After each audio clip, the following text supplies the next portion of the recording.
Hello, good morning. இந்த வேகமான உலகத்தில் என்னோடய கிராமத்து வாழ்க்கை மட்டும் ரொம்ப அமைதியாக மெதுவாக ஓடிக்கிட்டே இருக்குது. பரபரப்பாக அவசரம் இல்லாமல், மன அழுத்தமும் இல்லாமல், சின்ன சின்ன விஷயங்களுக்கு சந்தோஷங்களால் நிறைந்த ஒரு நாள் எப்படி போகுது அப்படின்னு உங்களோட ஷேர் பண்ணியிருக்கேன். கிராமத்து வாழ்க்கை எபிசோட்ஸ்லாம் நீங்கள் கண்டிப்பாக பார்த்துருப்பீங்கன்னு நினைக்கிறேன். அப்படி பார்க்கலன்னா பாருங்கள்.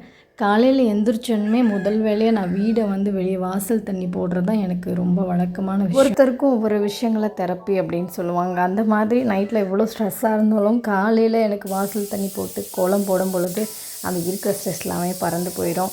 அது செவ்வாய் வெளியில் நான் மறக்காமல் கோலம் போட்டுருவேன். இந்த மாதிரி ஹோம் மேக்கராக இருக்கீங்கன்னா கண்டிப்பாக உங்களுக்கு ஒரு விஷயத்தில் தெரப்பியாக ஃபீல் பண்ணுவீங்க. அது என்னென்னையும் கூட மறக்காமல் ஷேர் பண்ணிக்கோங்க. நேற்றுக்கு மாவாட்டின இன்னைக்கு சுட சுட இட்லி கூட சாம்பாரும் கொஞ்சம் தேங்காய் சட்னியும் வச்சு காலை உணவு முடித்தாச்சு.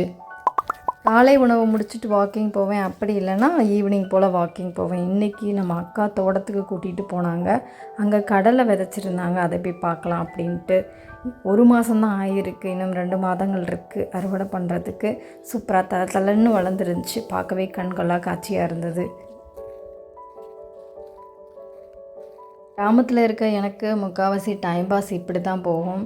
தோட்டத்தில் ஏதாவது வச்சுருந்தாங்கன்னா அதை போய் பார்த்துட்டு கொஞ்சம் நேரம் டைம் ஸ்பெண்ட் பண்ணிவிட்டு வருவேன்.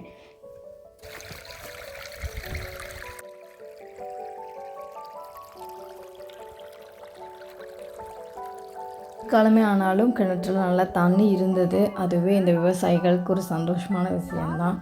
பக்கத்தில் ரோஸ் நட்டுருந்தாங்க. அதையுமே பார்த்துட்டு வந்தேன். சூப்பராக இருந்தது. பார்க்கவே கண்கொள்ளா காட்சியாக.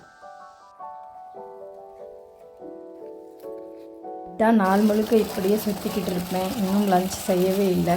அதுவும் எங்கள் ஊர் சின்னதாக இருந்தாலும் ரொம்ப அழகாக இருக்கும். தொடர்ச்சி மலைகள் எவ்வளோ அழகாக இருக்குன்னு பாருங்கள்.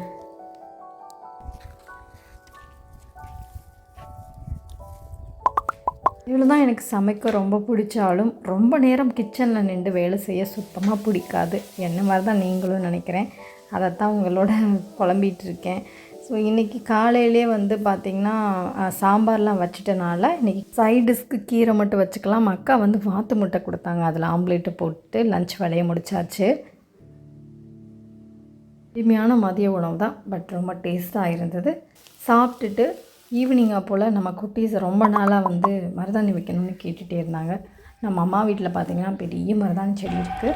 அங்கே போய் மருதாணி பறிக்கலாம் வாங்க.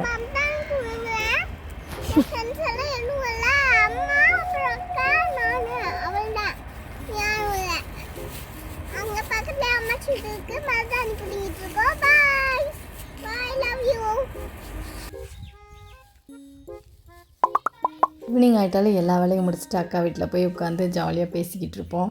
என்னை கூப்பிட்டு டீ கொடுக்குற ஆள்னு பார்த்தா நம்ம அக்கா மட்டும்தான். அன்றைக்கும் அப்படி தான் ஜாலியாக போய்கிட்டு இருந்தது.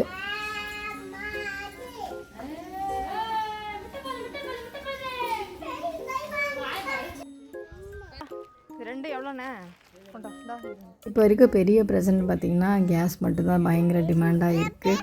ஸோ நாங்களும் அப்படி தான் கொஞ்சம் நேரம் அடுப்பில் வைக்கிறது, அப்புறம் சிலிண்டர்லன்னு மாற்றி மாற்றி வச்சிட்ருக்கோம். அம்மா வீட்டில் சுத்தமாகவே தீந்துருச்சு. அதனால் வெளியே வச்சுட்ருந்தாங்க. கொஞ்சம் நேரம் அங்கே டைம் ஸ்பெண்ட் பண்ணிவிட்டு நைட்டு இங்கே மருதாணி அரைச்சிட்டு இருந்தோம். ஸோ இந்த மருதாணிக்கு நாங்கள் என்னென்ன போட்டிருக்கோம்னா எலுமிச்சம்பழம், கொஞ்சோண்டு புளி போட்டிருக்கோம். சில கிராம்பெல்லாம் கூட போடுறாங்க. நாங்கள் இந்த 2 மட்டும் தான் போட்டோம். பாக்கு இருந்தால் பாக்கு போடலாம்.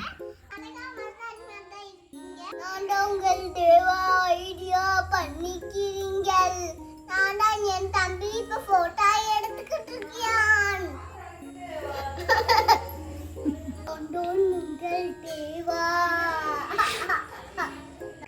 நகண்டி வச்சிருக்காங்க எங்க அம்மா. என்ன வச்சிருக்காங்க? நகண்டி வச்சிருக்காங்க. உங்களுக்கு நகண்டி வைக்க போறாங்க. மெஹந்தி அவங்க நகண்டி வைக்கிறாங்க. காதோடு சொல் காதோடு சொல்.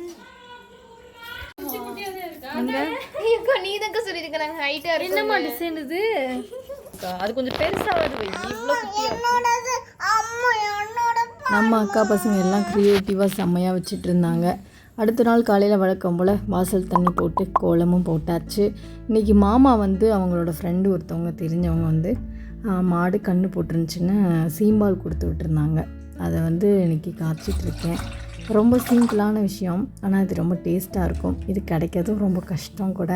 இது கூட கொஞ்சமாக தண்ணி ஆட் பண்ணிவிட்டு நமக்கு தேவைக்கேற்ப சுகர் போட்டு கிண்டிகிட்டே இருந்தால் இந்த மாதிரி திரண்டு வரும். உங்களுக்கும் இந்த சீம்பால் ரொம்ப பிடிக்கும்னா மறக்காமல் லைக் பண்ணிக்கோங்க. அன்றைக்கி ஈவினிங் பார்த்திங்கன்னா மார்க்கெட் போகணும். சனிக்கிழமையான நம்ம ஊரில் சந்தை போடுவாங்க.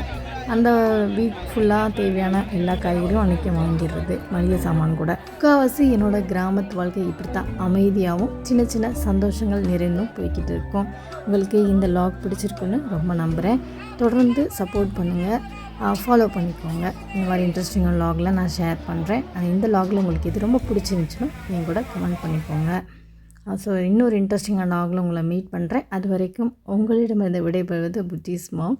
Bye-bye. Take care.